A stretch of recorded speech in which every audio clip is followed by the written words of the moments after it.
everyone. I'm Robin Hattersley, Editor-in-Chief of Campus Safety Magazine. Welcome to the show. Now more than ever, visitor management is a critical element of a campus access control and lockdown program. This is especially true during emergencies. So how can schools keep better track of their visitors, contractors, and other guests during a crisis? To find out, I interviewed David Rogers, who is Chief Marketing Officer for Raptor Technologies. In our interview, David addresses this issue, as well as some of the trends he's seeing with how schools are integrating physical security with visitor management at their front entrances. So here's my interview with David. So David, why should districts be thinking about visitor management as a critical element of their access control and lockdown policies and procedures? So when you think about access control, it encompasses several different things. I mean, obviously your first thoughts go to the physical parts of access control and trying to limit access and funnel visitors and contractors and everybody through a single point. But really, when you talk about the technology piece of it, which can include buzzing people in, the badge readers and all that, really the whole point you're trying to funnel people in is so that you can control who's coming into your building. And what visitor management does, it provides that level of control that you might not have if you were trying to just capture everything on a sheet of paper. You don't know anything about the person coming in. You don't know if there's custody issues. You don't know if they're a sex offender, if they have any criminal history.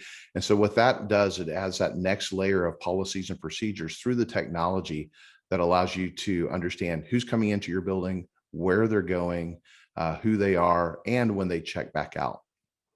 In our recent survey, 65% of K through 12 respondents stated lack of confidence in being able to account for visitors, contractors, and others in their buildings during a lockdown.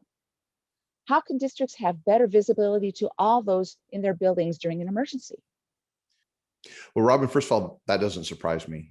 We sell visitor management across the country, and there's still a lot of schools that are using the sort of the old-fashioned sign-in sheet. And so when you're utilizing that, if you've ever been to the doctor's office, you see a lot of folks at the doctor's office still doing that. You can't make out the handwriting. You don't know who they are, and you're not really tracking them through the building, and it's not plugged into any type of emergency software that you have.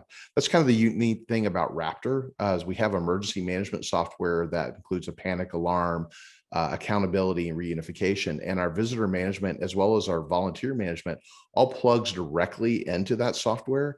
So when you have an incident commander who's looking at who's all in the building during an emergency, there's a dashboard that pops up and it gives them an idea of who the staff is, who the volunteers are, who the kids are, who the contractors are in your building. And if you think about it, you want the police to know who's in your building.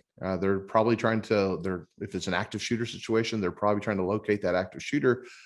You don't want a contractor or an adult who's visiting to be mistaken for that. So it really gives you some insight into who's in your building during an emergency, and particularly on the post-emergency piece of it, helping you sort through during the reunification process. So David, what are some of the trends you're seeing with how schools are integrating physical security with visitor management at the front door?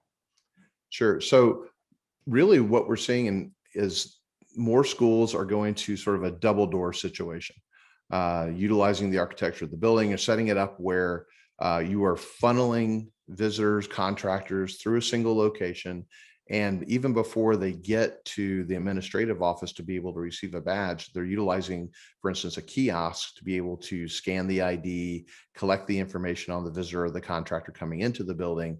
And then once they go through that second set of doors and are buzzed in, they're able to pick up their badge to be able to go through. And just adds that additional layer of safety and security to the overall visitor management and access control to the school. David, thank you so much. Thank you, Robin. Enjoyed coming here today.